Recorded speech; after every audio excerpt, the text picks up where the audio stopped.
Все, обратно поехал. О, попадание! Есть, попало! Пизда, вываливаются! Братья, Мороз, как обстановка?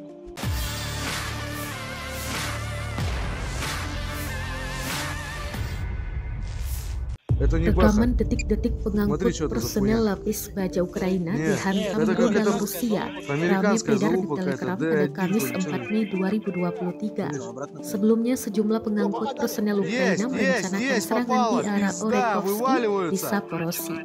Namun segera posisi mereka diciduk Вот они, milik Rusia. вываливаются! Dalam keterangan unggahan disebutkan menurut hasil pengintaian dan pertempuran, angkatan bersenjata Ukraina kehilangan 3 pengangkut personel lapis baja yang terlacak dan beberapa kendaraan. Drone Rusia merekam ledakan dahsyat pada target, membuat para kru di dalamnya ketar-ketir menyelamatkan diri. Beberapa di antaranya dikabarkan menderita luka serius. Pengangkut personel lapis baja Ukraina berakhir hangus dan hancur akibat serangan Rusia.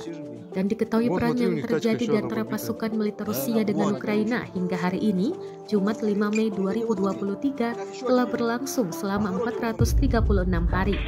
Konflik di antara negara bertetangga itu sampai saat ini terus berlanjut dan belum tampak akan segera berakhir. А где они их видят? Вон они. Все, пизда машине. Вижу, это вообще Нива какая-то, что ли? Трупы вон лежат на. Ух.